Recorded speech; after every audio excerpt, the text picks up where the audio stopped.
The days following my return were suffocating. The life of a free man was gone. In its place, the routine of the trash baron returned, but with a new, heavier variable, Ilara. She was everywhere. She hovered around me like a satellite locked in orbit. The Ice Queen was back, but her gaze was different now, watchful, suspicious. I tried to find time to be alone, to think about the hologram of Earth I had seen in the ruins, but privacy was a luxury I no longer possessed. I was trapped in my own home. On the third day, I walked out to the courtyard to find the carriage already waiting. I hadn't told Ilara about the family invitation. I intended to go alone, but there she was, standing by the open door, dressed in a gown of pale blue silk that cost more than a peasant village. My eyes drifted to Sebastian. The old butler turned his head, avoiding my gaze. Of course, he was a traitor. He must have messaged her while I was away at the ruins, telling her I was alive, pulling her back from her mission early. "Lady Everhart," I sighed, walking down the steps, "you are not obligated to come. This is unpleasant family business." "I am your wife, Lord Valorian," she replied, her voice leaving no room for argument. "We have already discussed this. Get in." "As you wish," I muttered. The carriage ride was a masterclass in tension. I tapped my fingers against my knee, staring out the window. Why this invitation? Why now? "You seem stressed," Ilara noted, watching me. "I am always stressed," I replied without looking at her. "You just never noticed before." It was a cruel thing to say, but necessary. It fit the narrative. The old Aric was always anxious, drinking alcohol to drown his weakness. Ilara went quiet. "I see," she said softly. "I apologize for not noticing sooner." I seized the opening. "I have told you already, Ilara. What happened? What you did to heal me, it was impressive, but it proves that we are too different. That is why we must separate. I told you not to speak of that subject," she cut in sharply. I turned my head back to the window. Stubborn mage. We reached the destination, the Valorian Ancestral Castle. It wasn't a home, it was a fortress of ego. We entered the grand hall where the small family gathering was in full swing. To me, it looked like a shark tank. If Ilara had just accepted the divorce and taken my assets, I wouldn't be here right now. I scanned the room. The heavy hitters were all here, the main characters of the Valorian line. First, there was Darian. Red hair, broad shoulders, a spellblade. He was the most powerful member of the younger generation, the favorite to inherit the family leadership. The entire family whispered that he was the one who should have married Ilara. Honestly, I agreed with them, but saying that out loud would get me killed today. Then the two prodigies, Lumina with her golden hair wielding the rare light magic, and Seraphina, the dark-haired beauty, a master of high-tier healing magic. Over by the drinks stood the archer, a blond man with eyes like a hawk, and in the corner, the terrifying one, a woman with long black hair and red eyes, resting her hand on a katana, a dark magic user. And then there was me, the mana null, the defect. "Aric!" The voice cut through the noise. I looked up. Sitting on her high chair like a throne was the matriarch, my grandmother. She beckoned me with a single withered finger. "She called me already," I whispered to Ilara. "Let's get this over with." We approached the throne. I bowed with perfect, practiced respect. Ilara curtsied. The grandmother looked at me with eyes that had seen a century of war. You have changed a little, Aric." "This old woman has sharp eyes," I thought. "Sorry, grandmother," I lied smoothly. "Nothing has changed."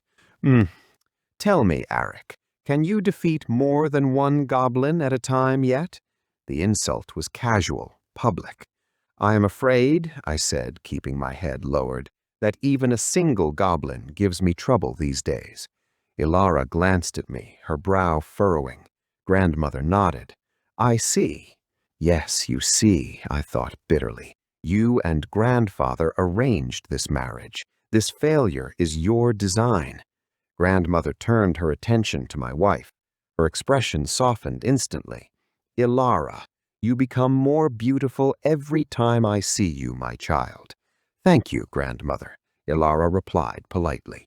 I heard the news about the elves and your last mission at the border. Splendid work. I did nothing alone, madame. It was a team effort. Modest, grandmother scoffed. She glanced back at me with disdain. You are not like this boy here. Ilara, my daughter, you do not deserve a man like Aric. You deserve 1,000 times better. My heart skipped a beat. Yes, I thought. She said it. She admits I'm not worthy. Wait, I don't remember her being against the marriage before. Ilara, grandmother, continued, her voice low and serious. You must choose the right man for you. Life is too short to carry dead weight. Ilara said nothing. I looked at Ilara. She wasn't defending me. This was it, the moment or never. Grandmother, I stepped forward, putting on my saddest face. Actually, in reality, crunch! Pain exploded in my foot. Ilara had stomped on my boot with her heel, grinding it into the floor. What? I gasped, looking at her. She didn't even look at me. You think I'm going to miss this chance? I screamed internally. I turned back to the grandmother. Grandmother, actually, Ilara grabbed my arm. Her grip was iron. Grandmother, Ilara interrupted, her voice sweet and deadly. Our relationship is advancing. We are much closer now than before, aren't we, Ilara? She squeezed my arm. It was a threat. What? Wait, I blurted. Grandmother looked shocked for a moment. Then a slow, calculating smile spread across her face. I see. Very well, then. I wish you a pleasant evening. I must speak to the others. She stood up and walked away. No, wait, I started. You really don't miss an opportunity, do you? Ilara whispered, smiling at the room while pinching my arm. Damn it, I missed another exit. I watched grandmother walk away. I hadn't expected that. She effectively gave Ilara a choice, stay or leave. In the old Aric's memories, she was a tyrant who forced the union, but I couldn't trust those memories. The old Aric was too drunk to analyze politics. I looked around the hall. The gaze of the family was heavy. They looked at Ilara with admiration. Then their eyes slid to me, and the look curdled into pure disgust. They were right. Every person in this room was a success story for the Valorian name, except me. I know where this conversation is going inside your head, Lord Valorian, Ilara said quietly. I am not interested in their opinions of you. Oh, come on, I sighed, spotting a figure approaching us with a goblet of wine. Look who it is, my favorite cousin. Cousin Aric. The voice was loud, grating, and dripping with false cheer. I turned to see him. Jace Valorian. He was a short man with canary yellow hair and a smile that looked like it had been practiced in a mirror for hours. He was a fire mage, a bully, and, according to my memories, the man who had tormented the old Aric since childhood. Cousin, I replied, keeping my voice flat. It has been a long time. Any news? News? Jace laughed, swirling the red wine in his crystal goblet. He stood flanked by two giggling noblewomen who looked at me like I was a muddy dog that had wandered indoors. Oh, nothing much, just the usual heroism. I defeated a goblin champion last week. Can you believe it? I blinked. A goblin champion? I thought. You? You look like you would faint if you broke a nail. I defeated a champion with 0 mana and a concussion. I see, I said aloud. That is impressive. You wouldn't know, of course, Jace sneered, leaning in. I doubt you've ever even seen a monster, let alone fought one. I hear you struggle with staircases. The women laughed. I didn't say anything. I just stared at him. Jace, disappointed by my lack of reaction, turned his attention to my wife. His demeanor changed instantly from mockery to oily charm. "Good evening, Lady Everhart," he said, bowing too low. "I must say you shine like a star amidst this dull gathering. I wish you a pleasant evening." He winked at her, then turned to walk away. But he didn't just walk, he calculated his path perfectly. As he passed me, he stumbled. He lurched forward, his shoulder slamming into mine. Splash! The contents of his goblet, an expensive deep red vintage, poured directly on the chest of my pristine black silk shirt. The cold liquid soaked through the fabric instantly, sticking to my skin.